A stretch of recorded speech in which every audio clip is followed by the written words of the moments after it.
Hello, my name is Nairi and this is an adoption, fostering, childhood trauma, family life type channel. So if that's interesting to you, please subscribe. Today we're going to talk about food and the difficulties around food with children who've been fostered and adopted. The first thing to say about food is obviously if your child, well not obviously, but if your child has experienced neglect in their early life, then they may well struggle with having any feeling of being hungry. And so there's a lot of anxiety around, a lot of trauma around food in general. So if your child has suffered neglect, especially severe neglect, you may find one of two things.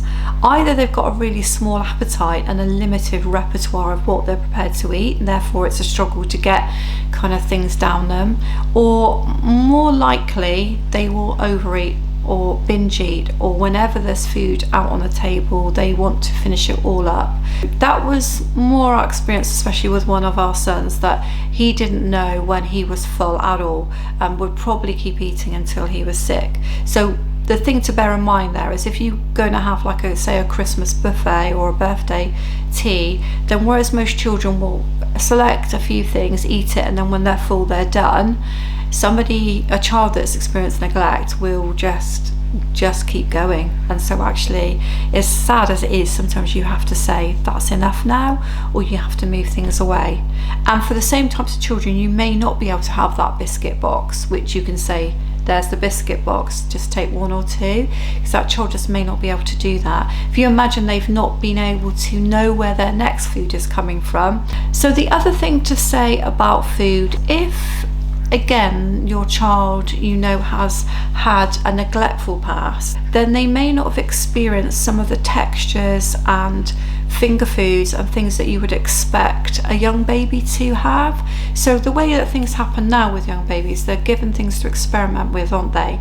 So for the most part, babies are weaned onto softer, squidgier food, but they're also encouraged to start picking up and hand holding finger foods and getting used to a variety of textures.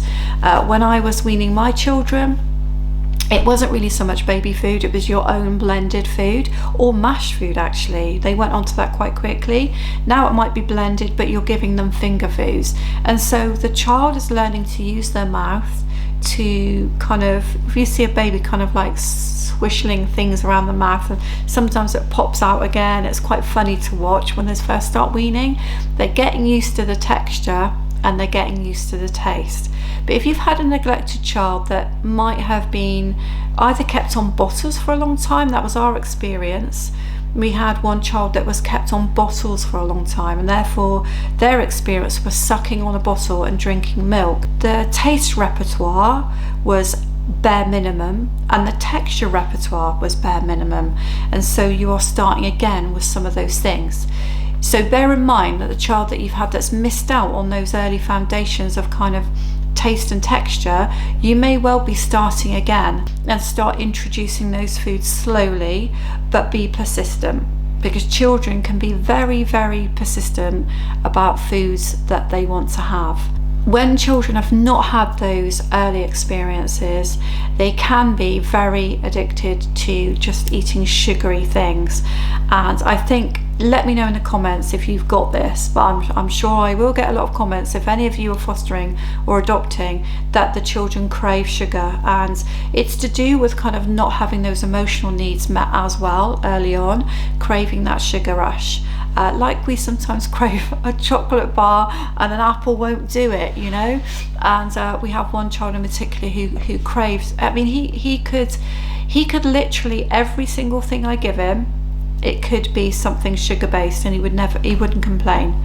So the cereal could be sugary, the lunch could be, say, some toast with something sugary, he could easily miss the first part of his meal and have a dessert, and he would have something sugary. He would have every meal sugary. So it's tough, because actually the one that I'm talking about has a really, really small appetite. So it's quite easy to go, oh, do you know what, he's not eaten enough, so let's give him the dessert quite quickly. But actually, if we persist and if we don't be unrealistic about it, so I'm not going to give him a plate of vegetables, I'm going to give him a nicely balanced meal. I'm also not going to try for everything healthy every single day. I'm not going to do that either. You might want to try and do that. Some foster carers in particular do that. They actually say, well, no, they're going to start building up this repertoire and we're going to go healthy right from the beginning. And some foster carers do that, and they are successful. The way I do it is I say, out of 7 days, I'll go for, say, 5 good, solid, nutritional based, healthy-ish meals. I'll allow a dessert if the majority of that meal has been eaten, and then a couple of days where we don't do that, we'll allow the more what I call junk food. So it's up to you how you do it, but you've got to go in gentle and you've got to build up the taste. So if you've got a 2-year-old that hasn't had those experiences, you're not going to introduce carrots, runner beans, broccoli, cabbage, all of those things in the first week. You're just going to go for your carrots to start with, and you're going to do that for a whole week, and then you introduce new foods. So that's what I would suggest with that. Another thing that we've noticed is if we go out for a day trip, then we will have a difficulty if they don't know where the food is going to come from. So if we take a packed lunch with us, we'll make sure that we take plenty and probably tell them what's in it. But the issue with the packed lunch will be as soon as we get to the location, it's not as bad now because they're 12 and 13, but when they were 4 and 5 or 5 and 6, as soon as we would get to the zoo, even if it was nowhere near lunchtime, in their mind they've had breakfast, they've gone somewhere weird, as in they don't know what's going to happen for the day, and they want to eat the food. And not only do they want to eat the food, they probably don't want to eat the sandwiches, they'll probably want to eat the sausage roll, or they'll want to eat the yogurt or something that they prefer. So that's a bit of an issue. So you kind of have to then say, we're going to the zoo, we're going to have lunch at 12, which is a nice early lunch, but we're not having it before, but you can have a snack before you leave, you can have a drink in the car, and then we're going to have it at 12, and we're going to leave some of that lunch for a little snack in the afternoon, and this is the bit we're going to leave. You have to be quite specific about it. Kind of plan ahead a little bit when they are first with you, especially, or very young. Now we can work around it. As older boys, we can get away with a little bit more, but still there is anxiety, as there is anxiety when we go anywhere new anyway. But the anxiety around eating would add to that greatly. So I hope that helps you. If you've had some of those experiences, please comment below, let me know.